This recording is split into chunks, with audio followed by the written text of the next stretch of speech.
नमस्कार दोस्तों, हाजिर है एक बार फिर से आज की बड़ी और ताजा खबरों के साथ। बस आपसे निवेदन है, कृपया वीडियो को लाइक कर दें, चैनल को सब्सक्राइब कर लें और घंटी बटन भी दबा दें। ये पहली बड़ी खबर है, राहुल गांधी की भारत जोड़ो यात्रा में जमकर लगे नारे, हमारा मुख्यमंत्री कैसा हो, सचिन पायलट जैसा हो। ये आपको बता दें कि राहुल गांधी की भारत जोड़ो यात्रा इन दिनों राजस्थान के दौसा जिले से गुजर रही है। राज्य के बड़े नेता व पूर्व मुख्यमंत्री सचिन पायलट यात्रा में राहुल गांधी के साथ लगातार पैदल चल रहे हैं। रविवार को जैसे ही राहुल गांधी ने राजस्थान के दौसा से पैदल मार्च शुरू किया, सचिन पायलट के समर्थन में जमकर नारे लगे। इससे संबंधित समाचार एजेंसी एएनआई ने एक वीडियो ट्वीट किया है। वीडियो में कांग्रेस पार्टी के झंडे के साथ कई युवा समर्थक जोर जोर से सचिन पायलट को लेकर नारे लगा रहे हैं। युवाओं ने नारे लगाते हुए कहा कि सचिन पायलट जिंदाबाद, हमारा मुख्यमंत्री कैसा हो, सचिन पायलट जैसा हो। आपको बता दें कि पिछले दिनों सचिन पायलट और राजस्थान के मुख्यमंत्री अशोक गहलोत के बीच मतभेदों की अटकलें सबके सामने आई थी। वहीं अब भारत जोड़ो यात्रा में सचिन पायलट को लेकर मुख्यमंत्री बनाने की मांग तेज हो गई है।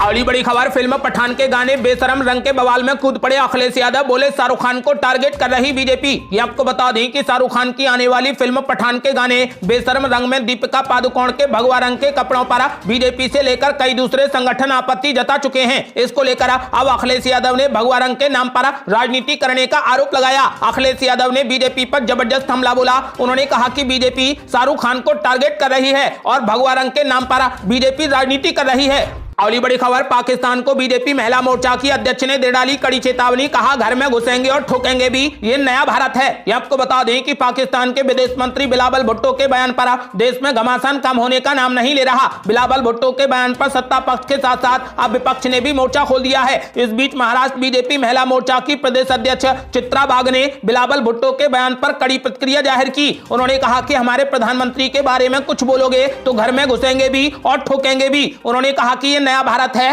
बिलावल भुट्टो ने अमेरिका में संयुक्त राष्ट्र सुरक्षा परिषद के अधिवेशन से तरह एक प्रेस कॉन्फ्रेंस में भारत सरकार को महात्मा गांधी की बजाय हिटलर से प्रभावित बताया था। पाकिस्तानी विदेश मंत्री ने प्रधानमंत्री नरेंद्र मोदी और आरएसएस को लेकर भी अमर्यादित टिप्पणी की थी। बिलावल भुट्टो ने पीएम मोदी को गुजरात का कसाई बताया था, जिसको लेकर पूरे भारत में प्रदर्शन हुआ और भारत ने पाकिस्तान को माफी मांगने की कड़ी चेतावनी दी है। अगली बड़ी खबर, बिहार में एक और बड़ा कारनामा, उद्घाटन से पहले ही ढह गया 13 करोड़ की लागत से बना हुआ पुल। यहां आपको बता दें कि बिहार इस समय जहरीली शराब मामले को लेकर खूब चर्चा में है। अब यहां के बेगूसराय से एक और हैरान करने वाला मामला सामने आया है। बेगूसराय में उद्घाटन से पहले ही 13 करोड़ रुपए की लागत से गंडक नदी पर बना हुआ पुल गिर गया। पुल का अगला हिस्सा ढहने के बाद नदी में जा गिरा। मुख्यमंत्री नाबार्ड योजना के तहत ये पुल 206 मीटर लंबा बनाया गया था, लेकिन पहुंच पथ नहीं होने के कारण पुल का आज तक उद्घाटन नहीं हो सका था। कुछ दिनों पहले ही पुल के अगले हिस्से में दरार देखी गई थी। फिर 15 दिसंबर को पुल में आई दरार को लेकर अधिकारियों को पत्र लिखा गया था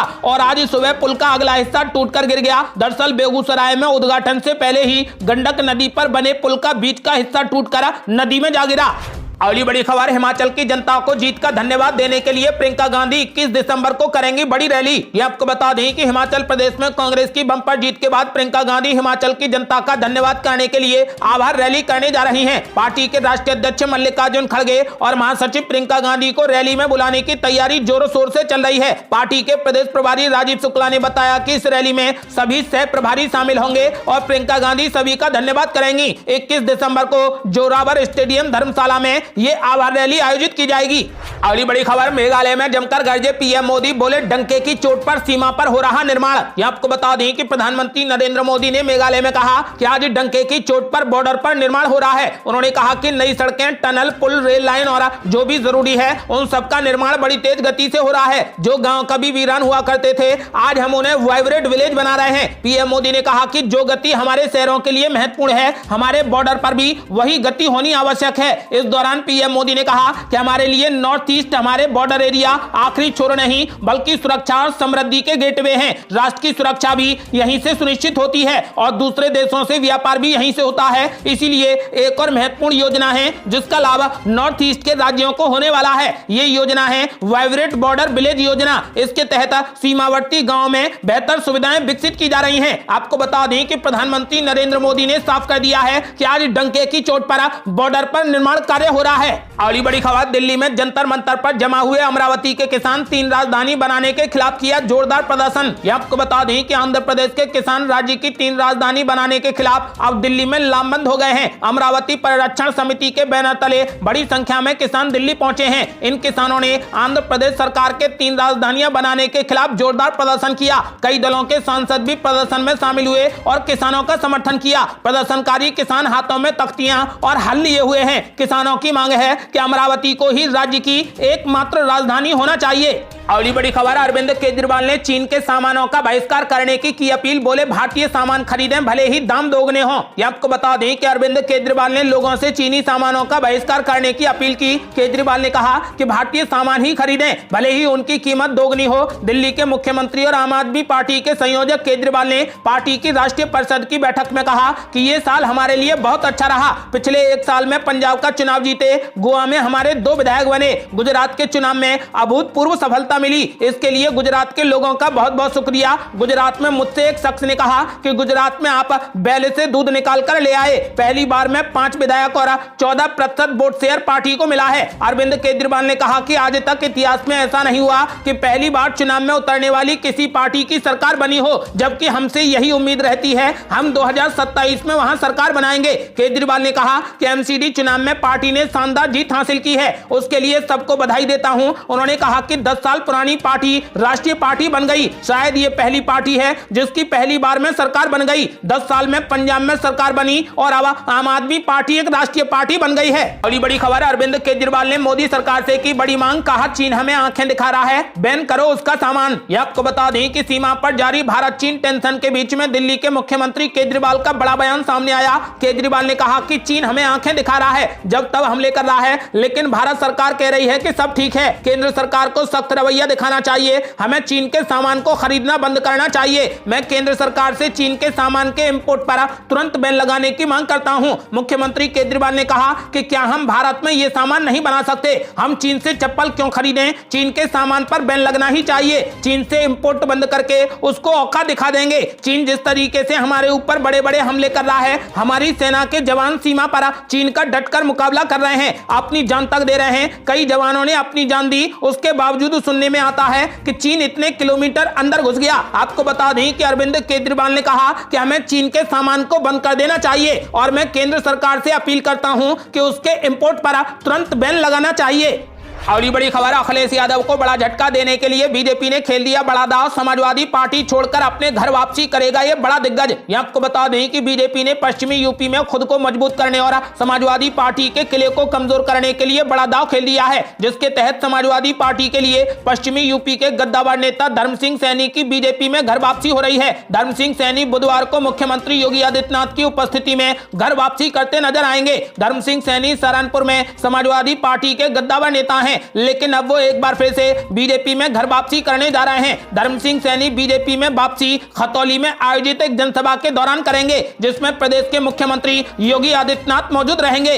अगली बड़ी खबर, भारत जोड़ो यात्रा में राहुल गांधी के टेंट पर बीजेपी सांसद किरोड़ीलाल मीणा ने समर्थकों के साथ किया कब्जा। यह आपको बता दें कि राहुल गांधी की भारत जोड़ो यात्रा को लेकर राजस्थान में आए दिन नए नए बवाल हो रहे हैं। पहले कोटा में एक युवक ने राहुल गांधी के सामने आत्मदाह का प्रयास किया, तो सवाई माधोपुर में यात्रा के टेंट में आग लगाने की साजिश रची गई। अब अलवर जिले के राजगढ़ इलाके से सुरेर गांव में राहुल गांधी की भारत जोड़ो यात्रा के तहत 19 दिसंबर को दोपहर के भोजन के कार्यक्रम के लिए बनाए गए पंडाल पर बीजेपी नेता एवं राज्यसभा सांसद डॉक्टर किरोड़ीलाल मीणा और उनके समर्थकों ने कब्जा कर लिया है। इससे प्रशासन के हाथ पांव फूले हुए हैं। किरोड़ीलाल मीणा अपने समर्थकों के साथ राहुल गांधी के लिए बनाए गए इस पंडाल में शनिवार रात से डेरा डाले हुए हैं। हालात को देखते हुए मौके पर भारी पुलिस फोर्स तैनात की गई है, लेकिन किरोड़ीलाल मीणा अपनी मांगों को लेकर अड़े हुए हैं। उनका कहना है कि जब तक राहुल गांधी से मिलने का समय नहीं दिया जाता या मुख्यमंत्री अशोक गहलोत उनसे वार्ता नहीं करते हैं, तब तक वे पंडाल पर कब्जा जमाए बैठे रहेंगे।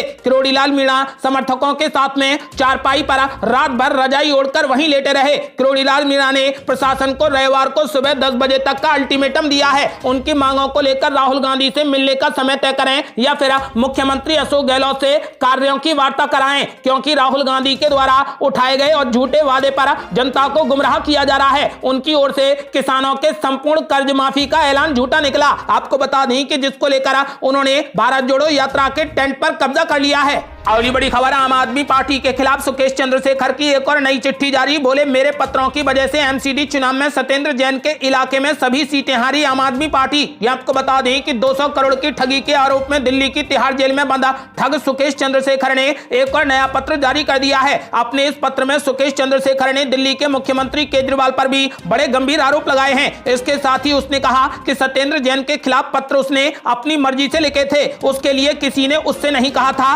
उसने कहा कि पत्र में किए गए सभी दावे सत्य हैं और पूरे तरीके से सत्य हैं। सुकेश चंद्रशेखर ने दावा किया है कि बीते दिनों लिखे गए उसके पत्रों से एमसीडी चुनाव पर काफी असर पड़ा है और आम आदमी पार्टी सत्येंद्र जैन की विधानसभा सीट के सभी वार्ड हार गई है। वहीं मनीष सिसोदिया के विधानसभा क्षेत्र की 4 में से 3 सीटों पर आम आदमी पार्टी को हार का मुंह देखना पड़ा है। सुकेश चंद्रशेखर का नया पत्र उपराज्यपाल द्वारा गठित की गई कमेटी को सबूत पाए जाने के 2 दिन बाद आया है। सुकेश चंद्रशेखर ने दावा किया है कि उस पर आम आदमी पार्टी केजरीवाल के इशारे पर उसे जेल के अंदर धमकाया जा रहा है और उस पर मीडिया के सामने यह कहने का दबाव बनाया जा रहा है कि पहले लिखे गए पत्र उसने भाजपा के दबाव में आकर लिखे थे। वहीं उसके पहले सुकेश चंद्रशेखर ने दिल्ली के राज्यपाल को एक पत्र लिखा था। इस पत्र में सुकेश चंद्रशेखर ने कहा था कि जब से उसने दिल्ली के स्वास्थ्य मंत्री सत्येंद्र जैन की शिकायत की है तब से ही उसको फोन पर जान से मारने की धमकी दी जा रही है। अगली बड़ी खबर, भूपेश बघेल ने बीजेपी पर बोला जबरदस्त हमला। कहा बीजेपी हमसे लड़ने में असमर्थ,